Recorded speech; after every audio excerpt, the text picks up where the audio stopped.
Welcome to Solanki education digital. ચાલો આજે આપણે શીખીશું ધોરણ 5 આસપાસ પર્યાવરણ સ્વાધ્યાય પોથી પાઠ છે પાઠ 9 ચડીએ ઊંચા ચઢાણ. નીચેના દરેક પ્રશ્નના ઉત્તર માટે આપેલા વિકલ્પોમાંથી સાચો વિકલ્પ શોધી તેનો ક્રમ અક્ષર પ્રશ્નોની સામે આપેલ ચોરસમાં લખો. પહેલું, પર્વતારોહણ એટલે શું? તો સી, પર્વત પર ચડવું. બીજું, પર્વતારોહણ કરવા માટે સૌપ્રથમ શું કરવાનું હોય છે? તો બી, પર્વતારોહણની પ્રશિક્ષણ તાલીમ લેવાની હોય છે. ત્રીજું, નીચેનામાંથી કઈ જવાબદારી પર્વતારોહણ ટુકડીના જૂથ નાયકની નથી? તો ડી, ખડક પર ખીલા મારવા અને દોરડું લટકાવવું.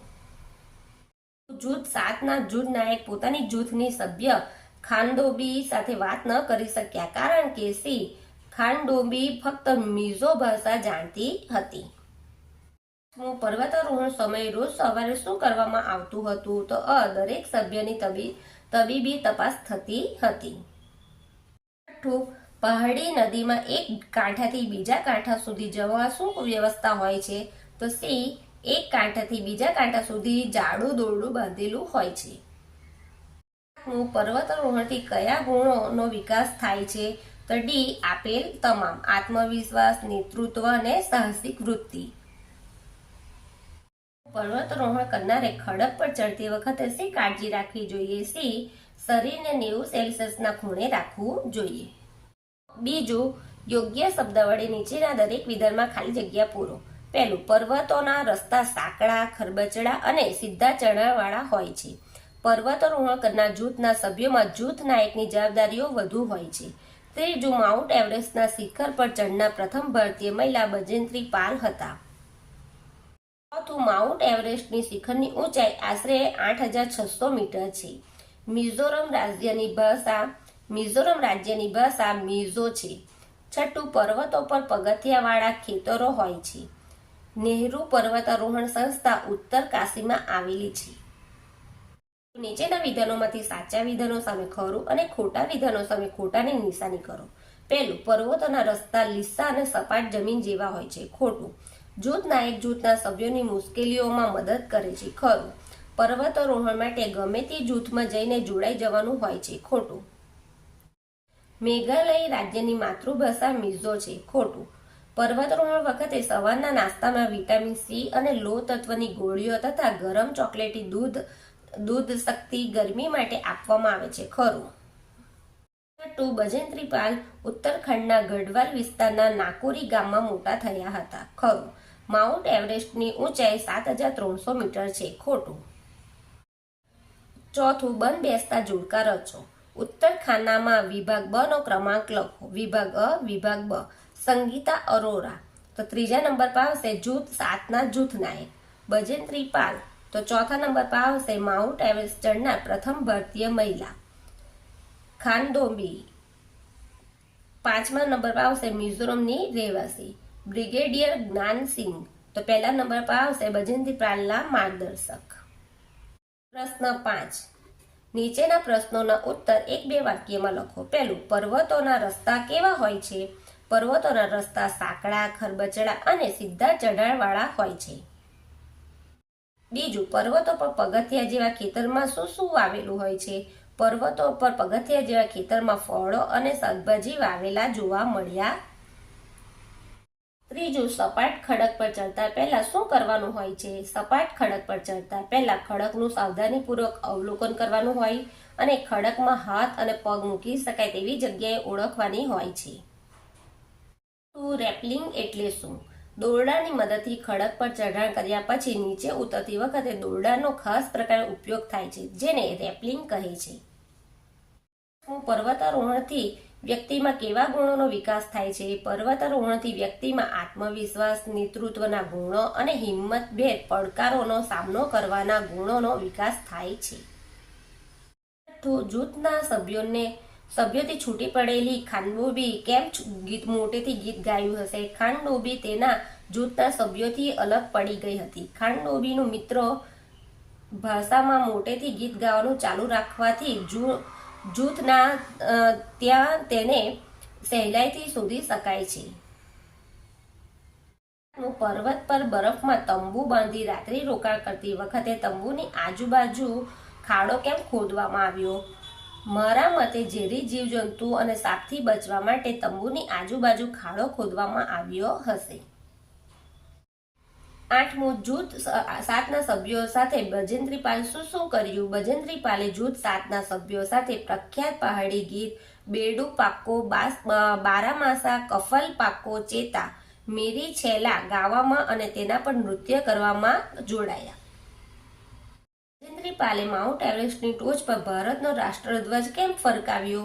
બજેન્દ્રીપાલે દુનિયાની સૌથી ઊંચી પહાડીની ટોચ પર ચડવાની સિદ્ધિ મેળવી તેના પ્રતીક રૂપે તથા પોતાના દેશના સન્માનમાં પહાડી પર ભારતનો રાષ્ટ્રધ્વજ ફરકાવ્યો. 10. તમે કોઈ બીજા દેશના રાષ્ટ્રધ્વજ ક્યાં જોયો છે? હા, અમેરિકા, ઓસ્ટ્રેલિયા, જાપાનના પ્રમુખ ભારતની મુલાકાતે આવે છે ત્યારે તેમની ગાડી પર તે દેશના રાષ્ટ્રધ્વજ ટીવીમાં બતાવેલા જોયા છે. 11. બજેન્દ્રીપાલ નહેરુ પર્વતારોહણ સંસ્થામાં જોડાયા ત્યારે તેમને માર્ગદર્શક કોણ હતા? બજેન્દ્રીપાલના નહેરુ પર્વતારોહણ સંસ્થામાં જોડાયા ત્યારે તેમના માર્ગદર્શક બ્રિગેડિયર જ્ઞાનસિંહ હતા. 6. નીચેના પ્રશ્નોનો ઉત્તર લખો. ખડક પર ચડતા ઉતરતા શરીરનું સંતુલન જાળવવા શું કરશો? ખડક પર ચડતા શરીરનું સંતુલન જાળવવા આપણા શરીરને 60 સેલ્સિયસના ખૂણે રાખવાનું હોય છે. ત્યારે દોરડાનો ખાસ પ્રકાર ઉપયોગ કરવાનો હોય છે જેને રેપલિંગ કહેવાય છે. 3. કેમ્પ ફાયર એટલે શું? તેમાં શું કરવામાં આવે છે? પર્વતારોહણમાં છેલ્લા દિવસે સાંસ્કૃતિક કાર્યક્રમ રાખવામાં આવે છે. તેને કેમ્પ ફાયર કહે છે. દરેક જૂથ કાર્યક્રમ રજૂ કરે છે જેમાં જોક, સંગીત, અભિનય, નૃત્ય, ગીત વગેરે આનંદ સાથે કરવામાં આવે છે. આ કાર્યક્રમમાં જૂથમાં સૌથી સારા પ્રદર્શન માટે સભ્યોને પ્રોત્સાહિત કરવામાં પણ આવે છે. 3. પર્વતારોહણ ટુકડીના જૂથ નાયકની જવાબદારી શું હોય છે? 1. જૂથ નાયક જૂથના બધા સભ્યોનું ધ્યાન રાખે છે. 2. બીજાને તેમનો સામાન લઈ જવામાં મદદ કરે છે. 3. જૂથને આગળ જવા દે છે અને પોતે પાછળ રહે છે. 4. જે સભ્યો ચડી શકતા નથી તેઓને મદદ કરે છે. 5. રોકાણ અને આરામ કરવા સારી જગ્યા શોધે છે. 6. જે સભ્યની તબિયત સારી ન હોય તેનું વિશેષ ધ્યાન રાખે છે. 7. જૂથ માટે જમવાની વ્યવસ્થા કરે છે. 8. જૂથના બીજા સભ્યોએ કરેલી ભૂલ માટે પણ સજા ભોગવવા તૈયાર રહે છે. 4. પર્વતારોહણ સિવાય બીજી કઈ પ્રવૃત્તિઓ સાહસિક ગણી શકાય છે? કેમ? પર્વતારોહણ સિવાય નીચેની પ્રવૃત્તિઓને પણ સાહસિક ગણી શકાય છે. 1. પહાડી નદી પાર કરવી, પેરાશૂટથી કૂદવું. 3. સમુદ્રની લહેરો પર સર્ફબોર્ડની સહાયથી તરવું. ઝાડ કે નાળિયેરીના ઝાડ પર ચડવું. બરફ આચ્છાદિત જગ્યા પર સ્કેટિંગ કરવું. 5. પર્વતારોહણ કરવા કેવા પ્રકારના સાધનોની જરૂર પડે છે? પર્વતારોહણ કરવા માટે મજબૂત અને લાંબા દોરડા, ખીલાઓ, કડી, હથોડી, ખીલાવાળા ગમબૂટ, સૂવાની બેગ, પાણીની બોટલ, ખાવાના પેકેટ, ઓક્સિજનના સિલિન્ડર, પ્લાસ્ટિક ચાદર અને તંબુ વગેરે સાધનોની જરૂર પડે છે.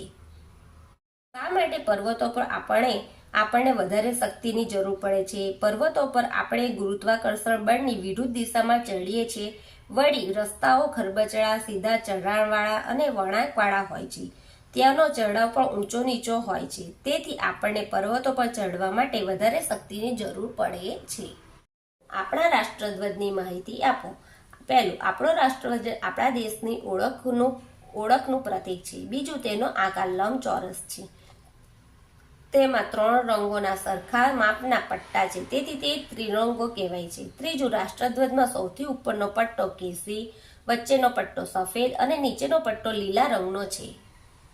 4. રાષ્ટ્રધ્વજના વચ્ચેના સફેદ પટ્ટામાં મધ્યમાં ભૂરા રંગનું ચક્ર છે. તેને અશોક ચક્ર કહે છે. તેમાં 24 આરા છે. 5. ઈસવીસન 1947 થી ત્રિરંગા ધ્વજને સ્વતંત્ર ભારતના રાષ્ટ્રધ્વજ તરીકે સ્વીકારવામાં આવ્યો છે. પ્રશ્ન 7 માંગ્યા મુજબ ઉત્તર લખો. પહેલું, નીચેના કોષ્ટકમાં પર્વતારોહકોએ પોતાની સાથે લઈ જવાની ચીજ વસ્તુના નામ છુપાયેલા છે. તેના નામ શોધીને ખાલી જગ્યામાં લખો. તો આ રીતે આપણે શોધીને લખવાનું છે. અહીંયા આવશે ખોરાકના પડીકા, પ્લાસ્ટિકની સીટ, દોરડું, રૂમાલ, પાણીની બોટલ, ગ્લુકોઝ, સિસોટી અને ચણા. બીજું, પર્વત ચડવો કેમ સાહસભર્યો અને પડકારરૂપ છે સમજાવો. જો તમારે પર્વત ચડવાનો હોય તો તમે કેવી રીતે કરશો, તૈયારી કરશો, તમે તમારી સાથે શું લેશો, તમારા પોતાના શબ્દમાં લખો.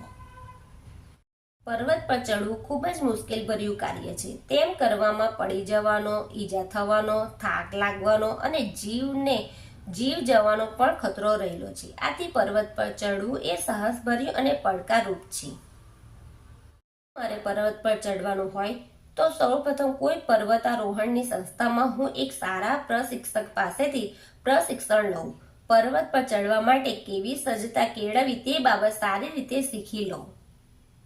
પર્વત પર ચડતી વખતે હું મારી સાથે ખોરાકના પડીકા, પાણીની બોટલ, દોરડું, કડી, પ્લાસ્ટિક સીટ, ડાયરી, રૂમાલ, સાબુ, કોટ, સિસોટી, બેટરી, ગ્લુકોઝ, ગોળ ચણા અને બીજા નાસ્તા વગેરે વસ્તુઓ સાથે લઈ જઈશ. પ્રવૃત્તિઓ. પહેલું, તમે પર્વતો પરના રસ્તા વિશે શું જાણો છો? નીચે ચિત્ર દોરો. તો આપણે અહીંયા ચિત્ર દોરીશું. બીજું, તમારા મિત્રને બોલાવ્યા વગર પુસ્તક અંગે પૂછો. વર્ગમાં આવી જ રીતે કશુંક સમજવા પ્રયત્ન કરો, અભિનય કરો. મારા મિત્રને બોલાવ્યા વગર પુસ્તક વિશે પૂછવા માટે હું ઈશારાઓનો ઉપયોગ કરીશ. પુસ્તકમાંના ચિત્ર બતાવીને તેના વિશે ઈશારાથી તેને પૂછીશ. વર્ગમાંના 1-2 વિદ્યાર્થીને ઈશારાથી ઊભા કરીશ. પાઠ બતાવીને આંગળી વડે ફકરાને, કવિતાને ઈશારાથી બોલાવા કહીશ. વર્ગના બીજા બાળકોને આંગળી મૂકીને પ્રશ્નો વંચાવીશ અને ઈશારાથી તેને ઉત્તર આપવા માટે પ્રોત્સાહિત કરીશ. પ્રશ્ન 3. 6-8 બાળકોનું જૂથ બનાવો. તમારા જૂથ માટે રાષ્ટ્રધ્વજ બનાવો. તમે શા માટે ભાત પસંદ કરી તેની વિશેષતા સમજાવો. તો ધ્વજની વિશેષતાઓ. અમારા જૂથે ભારત માતાના નકશામાં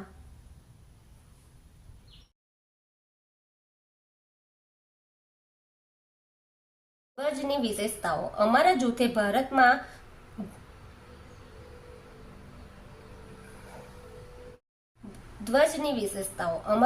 ભારત માતાના નકશામાં સૂર્ય રાખ્યો છે. અમારા જૂથે તે ભાત એ માટે પસંદ કરી છે કે આપણું ભારત હંમેશા સૂર્યની જેમ પ્રકાશમય, ઉર્જામય અને શક્તિ આપનારું બની રહે. ભારતના દરેક સપૂતની કીર્તિ સૂર્યની જેમ દુનિયાભરમાં ફેલાય. હોટ પ્રશ્નો. નીચેના દરેક પ્રશ્નના ઉત્તર માટે આપેલા વિકલ્પોમાંથી સાચો વિકલ્પ શોધી તેનો ક્રમ અક્ષર પ્રશ્નની સામે ચોરસમાં લખો. પહેલું, નહેરુ પર્વતારોહણ સંસ્થા ક્યાં આવેલી છે? તો એ ઉત્તરકાશીમાં. નીચેનામાંથી કઈ જવાબદારી પર્વતારોહણ ટુકડીના જૂથ નાયકની હોય છે? ડી. આપેલ તમામ. ત્રીજું, નીચેનામાંથી કઈ જવાબદારી પર્વતારોહણ ટુકડીના જૂથ નાયકની હોય છે? જૂથના સભ્યોને સામાન લઈ જવામાં મદદ કરવી. જૂથના સભ્યની તબિયત સારી ન હોય તો તેમનું વિશેષ ધ્યાન રાખવું. જૂથના સભ્યો માટે જમવાની વ્યવસ્થા કરવી. આપેલ તમામ. ત્રીજું, માઉન્ટ એવરેસ્ટને નેપાળમાં શું કહે છે? સી. સાગરમથા. ચોથું, બજેન્દ્રી પાલે માઉન્ટ એવરેસ્ટની ટોચ પર પહોંચીને શું કર્યું? તો બી. ભારતનો રાષ્ટ્રધ્વજ ફરકાવ્યો. જો તમને આ વિડીયો ગમે તો મારા વિડીયોને લાઈક કરજો, શેર કરજો, સબસ્ક્રાઇબ કરજો અને મારી ચેનલને સબસ્ક્રાઇબ કરી રાખજો કે આવનાર વિડીયોની નોટિફિકેશન તમને સહેલાઈથી મળી રહે. Thank you.